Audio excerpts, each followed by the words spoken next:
Bueno, como señaló Martín ayer cuando hizo la introducción al proyecto, la idea es que a partir de los trabajos nacionales en cada uno de los bloques de reforma y en movimientos sociales, también hagamos un trabajo comparativo entre los distintos países.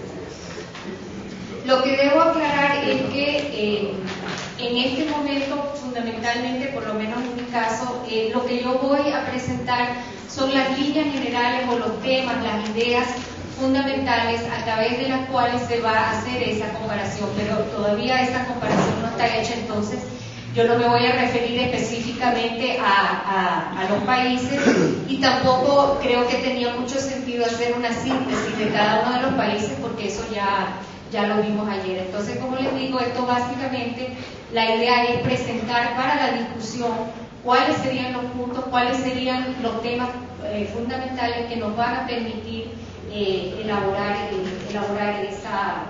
esa comparación.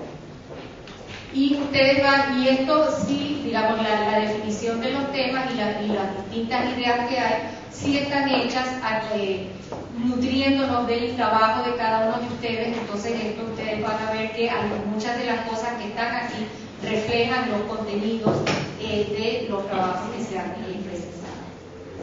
Entonces, básicamente las ideas van a estar enmarcadas alrededor de 5 puntos fundamentales. En primer lugar, yo creo que se hace necesario delinear cuáles son los rasgos fundamentales de los marcos conceptuales con los cuales se ha ido trabajando este tema de movimientos sociales. En segundo lugar, muy brevemente, ver cuáles son los principales temas de agenda que se identifican, cuáles son los mecanismos de participación. Un cuarto punto tiene que ver con cuáles son o quiénes son los otros actores con los cuales se está interrelacionando los movimientos sociales.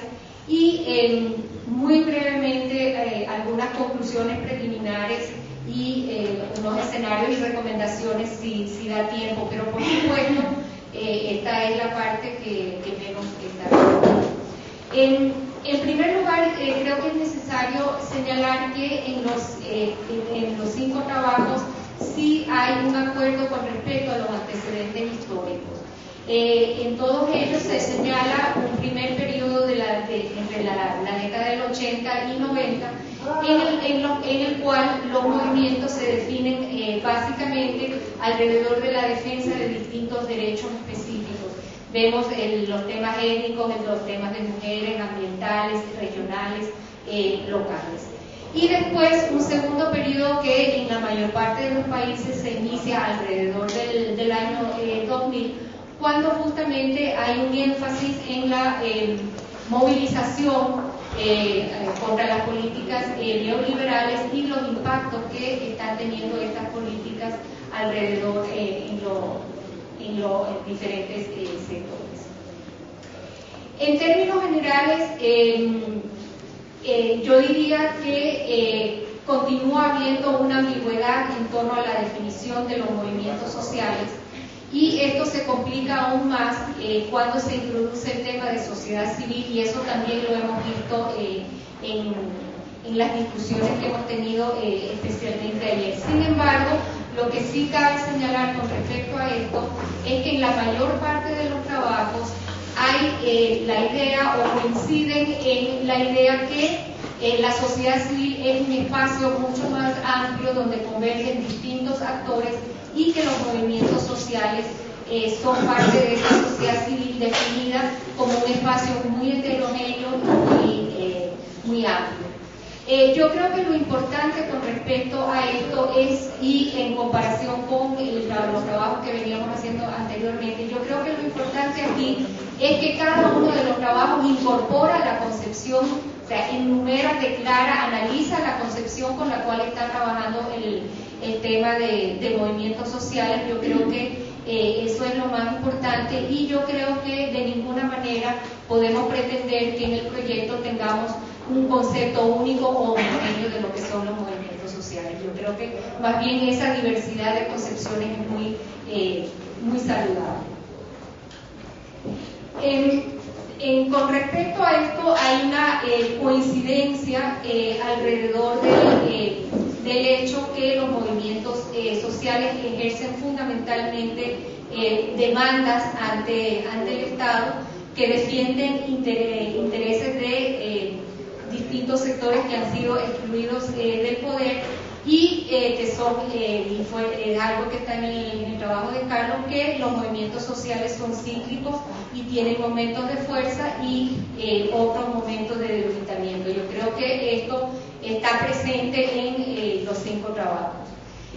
Sin embargo, yo creo que parecen delinearse a grandes rasgos, parecen delinearse 2 perspectivas fundamentales de lo que son los movimientos sociales. 2 perspectivas que he llamado una perspectiva amplia y otra perspectiva más restringida. En varios de los trabajos, esta perspectiva amplia ve a los movimientos sociales como grupos que se organizan para promover o frenar cambios sociales, para influir o mostrar descontento ante distintas políticas públicas y están muy centradas también en la defensa de distintos derechos, ciudadanos.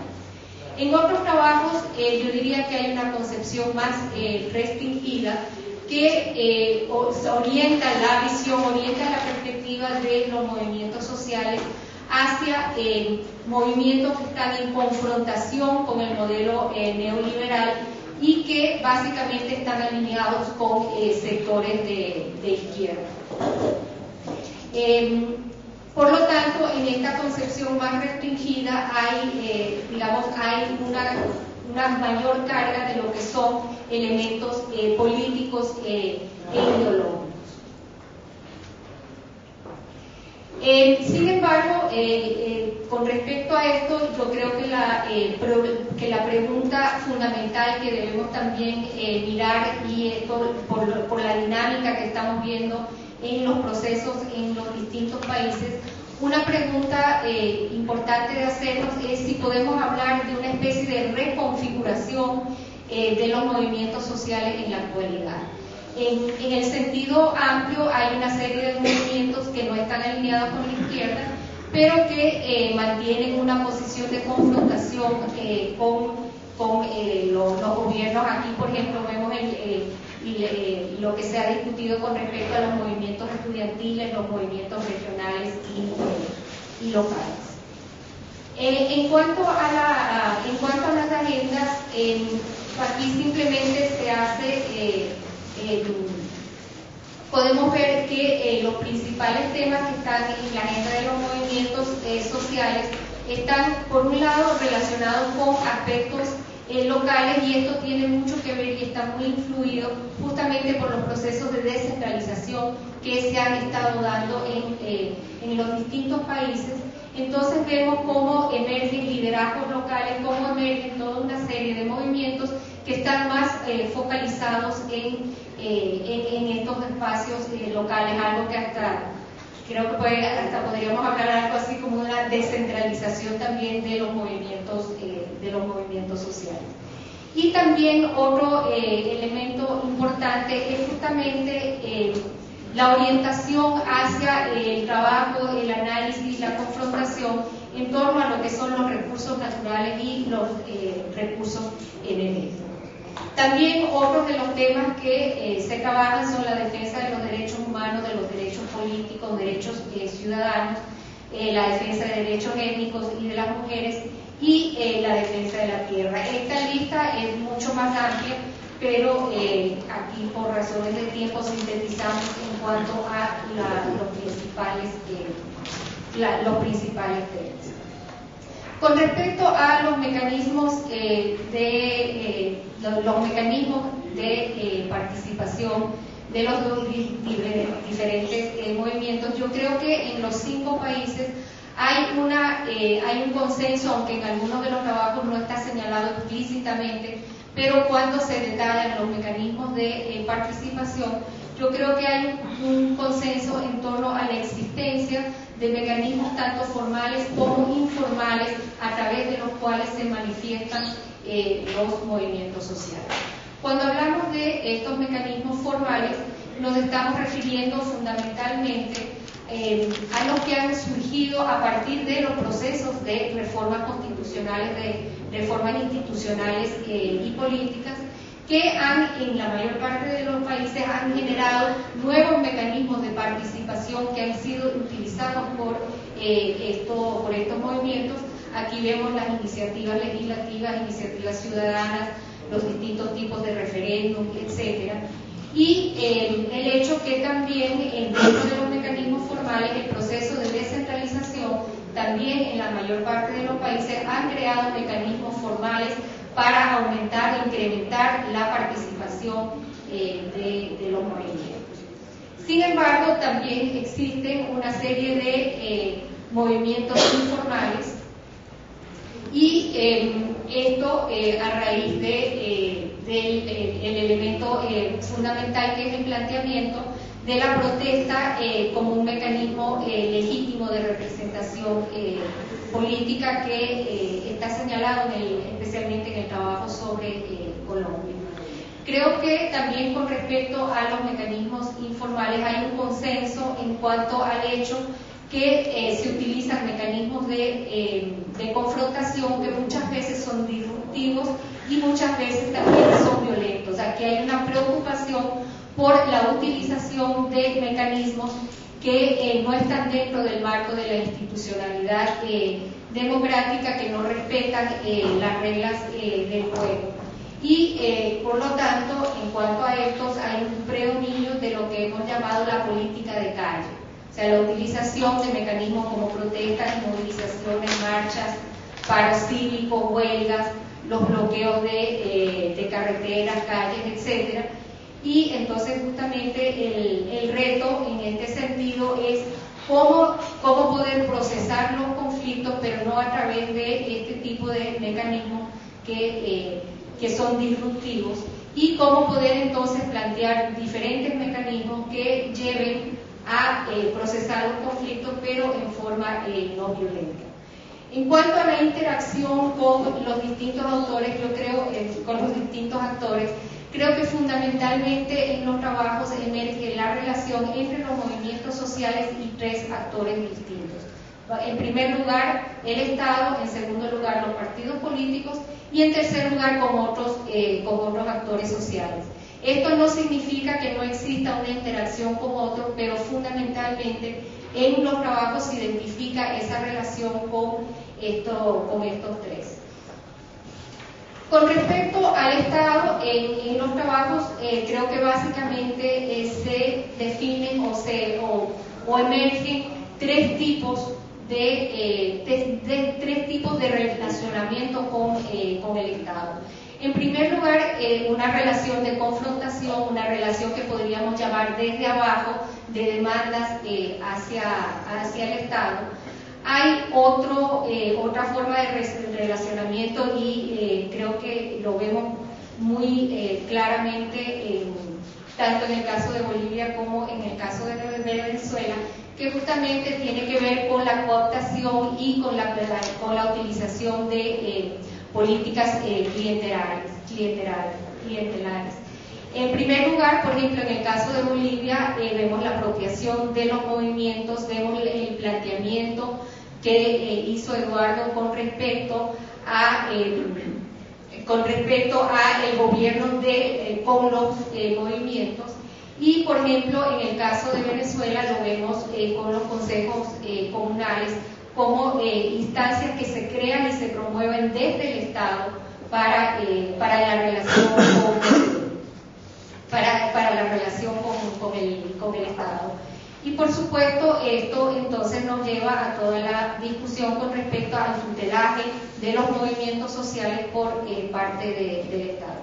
Y creo que también tanto en los ámbitos nacionales como en los ámbitos locales también podemos hablar de otro tipo de relacionamiento que podría ser una cooperación crítica, que aunque se mantengan se puede mantener una relación, pero mantienen la autonomía. Y por último, con respecto a los partidos políticos, yo diría que hay cuatro líneas o cuatro ejes fundamentales para analizar la relación entre los partidos políticos y los movimientos sociales.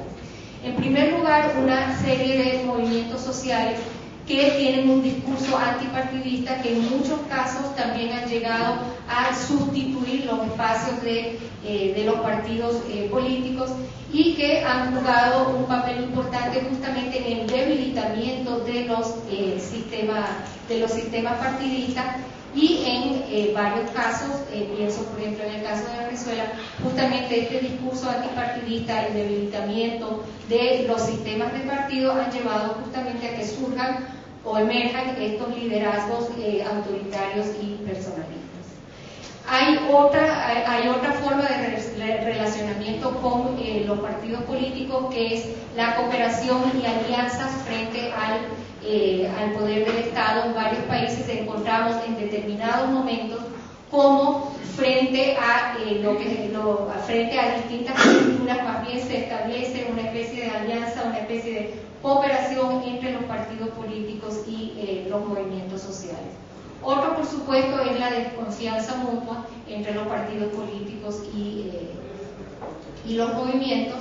Y también vemos algunos casos en los cuales justamente los movimientos, y es digamos un elemento interesante, que los movimientos o pasan a formar parte de los partidos políticos, que en tal caso uno dice, bueno, siguen siendo movimientos si se incorporan a un partido político, o movimientos que se transforman en partidos políticos. Y por último, yo nunca logro muchas cosas con él. Y por supuesto, entonces, la interacción con otros actores, y aquí creo que es importante que analicemos justamente la participación de los movimientos sociales en ese espacio más amplio de la sociedad civil, con la conformación de redes y alianzas con otros actores sociales. Okay. Tenía una serie de conclusiones con respecto específicamente a los movimientos sociales y reformas y otros ejes, pero vamos a quedarnos con movimientos sociales y reformas.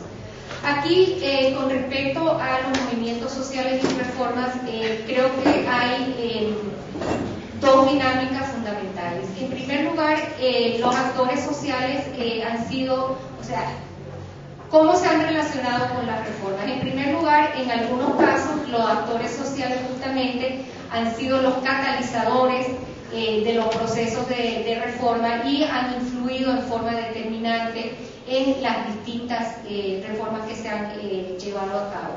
Y en otros casos, yo diría que más bien las reformas se han llevado a cabo a partir desde arriba, las reformas se llevan a cabo, se desarrollan por las élites políticas, sociales y económicas, y más bien los movimientos sociales pasan a ser utilizados.